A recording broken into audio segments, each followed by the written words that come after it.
May tatlong pinakamabilis na hayop sa buong mundo. Ang cheetah, Thompson Gazelle, at ang kabayo.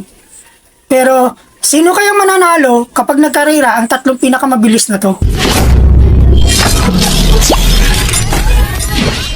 Pero bago po yan, alamin muna natin kung gaano sila kabilis, gaano po sila katibay, at gaano po katagal nila kayang manatili sa ganyang bilis.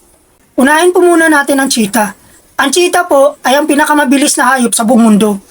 Tumatakbo po ng 100 hanggang 120 km per hour. Sa madaling salita po dito, kapag kayo po ay nagdadrive ng motorsiklo, kahit ibirit nyo pa ang speedometer nito ng 100, mauunahan at maaabutan pa rin kayo ng cheetah. Ganun po siya kabilis. Pero ang kahinaan naman po ng cheetah, kaya na lang po manatili sa ganung bilis sa loob lamang po ng 30 seconds. At pagkatapos po nito, ay hihinto na po siya at magpapahinga dahil pagod na siya. Pangalawa po ay ang Thompson Gazelle.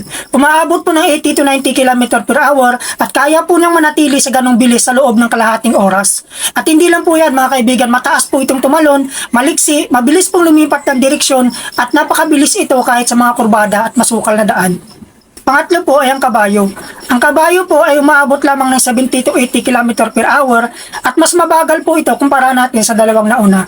Hindi man po kasing bilis ng dalawa pero ang kabayo po ay kayang panatilihin ang bilis ng pagtakbo kahit sabihin pa po natin sa loob ng 4 na oras. Siya po yung pinakamatibay sa tatlong pinakamabilis na to. Pero sino nga bang mananalo kapag nagkarera tong tatlong to? Ang sagot po ay nakadepende sa haba at kung saan po yung paglalabanan. Kapag malapitan lang po yung paglalabanan, ay sigurado po ako na cheetah na yung mananalo dahil wala po talaga makakapantay sa bilis na isang cheetah. Pero kapag ito naman po ay luko-luko at masukal, ay maiiwan po sila ng Thompson Gazelle.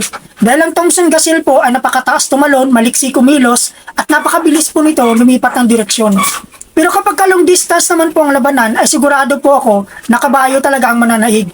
Dahil ang kabayo po ay kaya po nang tumakbo ng 70 to 80 km per hour at kaya po niyang panatilihin yung bilis niya kahit sabihin pa po natin na mahigit na 4 na oras.